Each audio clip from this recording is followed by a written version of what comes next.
Enjoy this movie, then visit brainpop.com for much more.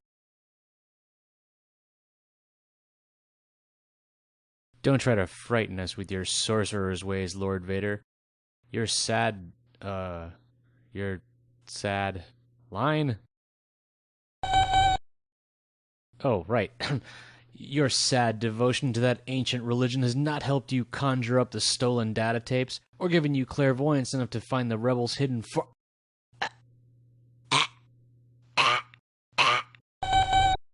Thanks. Dear Tim and Moby, who was William Shakespeare? From Aaron. William Shakespeare was one of the greatest writers in the history of the English language. He wrote 37 plays, 154 sonnets, and a bunch of other stuff. Oh, a sonnet is a type of 14-line poem. William Shakespeare was born in England in 1564 in the village of Stratford-upon-Avon. He got married at age 18 and moved to London sometime afterward. Other than that, we don't know a lot about his early life. But by 1594, he was one of the most popular playwrights and actors in the city.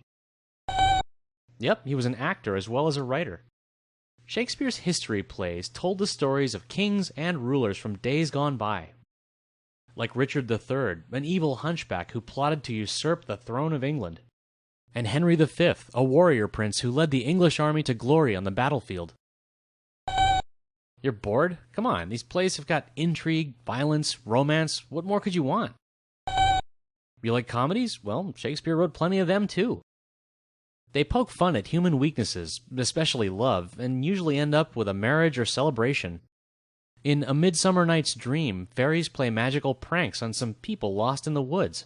And Twelfth Night derives humor out of cross-dressing and mistaken identity. What do you mean it's not funny? Back in Shakespeare's day, all sorts of people loved those plays.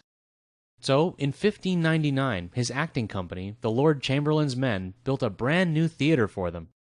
It was called the Globe Theater, and it quickly became the most popular playhouse in London. Wealthy people bought tickets for stadium-style seats around the edge. Meanwhile, regular folks sat right below the stage, in an area called the Pit. Because their area was on the ground, these playgoers were called groundlings. Shakespeare made sure to please them by filling his plays with plenty of puns and slapstick humor. And his intricate plots and complex characters drew everyone into the drama being staged. Yeah, Shakespeare's tragedies are considered his best work. They can be very dark, and always end in death. And they usually contain flawed heroes who make costly mistakes. Hamlet tells the story of a prince who can't bring himself to take revenge on his murderous stepfather. Othello is about a Moorish general who's brought down by his scheming, jealous lieutenant. And Macbeth is one of Shakespeare's bloodiest plays. It's about a Scottish nobleman who becomes king by killing off all his rivals. Oh, you like that one, huh? Most of Shakespeare's plays fit into those three categories: comedies, histories, and tragedies.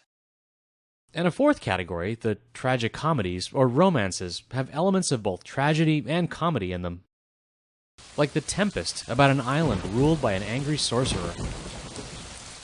William Shakespeare died in 1616, at the age of 52.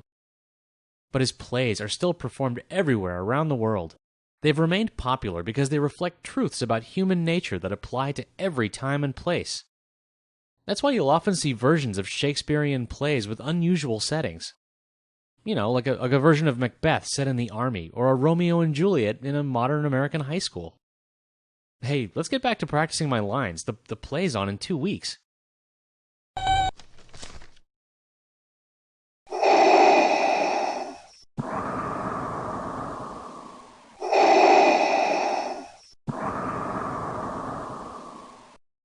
Hey, don't do that. It kind of freaks me out. Visit us at brainpop.com for more on this topic and hundreds of others.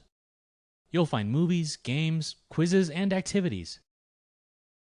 For learning at your fingertips, check out our mobile apps.